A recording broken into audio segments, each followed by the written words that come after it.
Bulan Maret 2020 lalu kan mulai diumumkan dan ditetapkan kondisi darurat COVID-19. Terus APBD 2020 dipotong dan dilakukan refocusing terutama untuk penanganan COVID-19. Bahkan kalau kita lihat beberapa tahun belakangan, pemotongan anggaran pasti terjadi. Nah, itu kan pasti berpengaruh ke pengadaannya, terutama yang sudah berjalan. Gimana tuh Pak, seharusnya instansi menyikapi situasi seperti itu? Pertama, sebaiknya Kepala OPD sebagai pengguna anggaran membuat skala prioritas pengadaan dulu. Misalnya, bisa dibuat tabel list paket dari yang paling prioritas, ditaruh di urutan paling atas. Terus diurutin ke bawah sampai yang ke paling rendah skala prioritasnya. Untuk menentukan suatu paket ini prioritas atau tidak, bisa ditelaah resiko kalau pengadaan tersebut ditunda atau batal dilaksanakan. Pengadaan yang jika dibatalkan atau ditunda akan beresiko besar terhadap pelayanan publik, kelangsungan organisasi, atau mempunyai konsekuensi hukum. Misalnya pengadaan yang sudah memasuki tahap kontrak, maka menjadi prioritas utama untuk tetap dilaksanakan. Dan begitu juga sebaliknya. Jadi progres suatu paket pengadaan juga bisa jadi salah satu indikator untuk menentukan apakah paket tersebut prioritas atau tidak ya. Oke, terus kalau sudah tahu yang mana yang prioritas, mana yang enggak prioritas, gimana Pak? Nah, sebagai pengguna anggaran atau kuasa pengguna anggaran, mestinya paket-paket pengadaan yang ranking prioritasnya di bawah dan masih bisa ditunda, itu yang anggarannya dipotong dan direfocusing untuk penanganan COVID-19.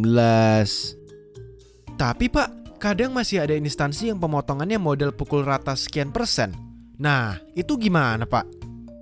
Itu mungkin karena memang butuh kecepatan dalam mengambil keputusan karena ada kondisi darurat. Dan kondisi organisasi kan juga beda-beda. Organisasi besar tentu akan perlu waktu koordinasi agak lama. Tapi sebenarnya nggak terlalu masalah. Prinsipnya sama.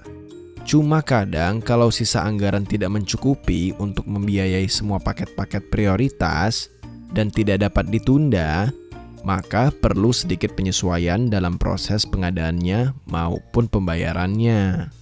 Nah, ini dia nih penjelasan yang ditunggu-tunggu. Gimana cara pengadaannya? Gimana Pak? Santai Mr. Kepo. STMJ-nya diminum dulu. Itu pakai madu Sumbawa loh, produk lokal UMKM. Oke, biar gampang, saya share screen ya. Jadi, tadi untuk pengadaan yang tidak prioritas, maka ditunda dulu dan anggarannya untuk dipotong atau direfocusing. Untuk paket-paket pengadaan prioritas dan tidak dapat ditunda, maka dilihat lagi sisa anggaran yang ada. Kalau masih utuh, ya lanjut saja seperti biasa.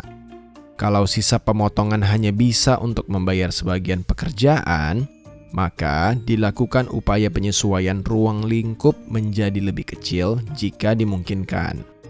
Jika tidak memungkinkan, maka paket tersebut tetap dilanjutkan, namun kekurangan pembayaran dibayar menggunakan anggaran DPA tahun depan.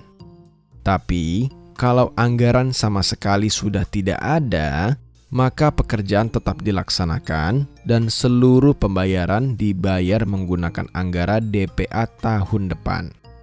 Nah, untuk konteks pembayaran yang tertunda, agar dibuat klausul dalam kontrak terkait penundaan pembayaran tersebut. Aman nggak itu Pak?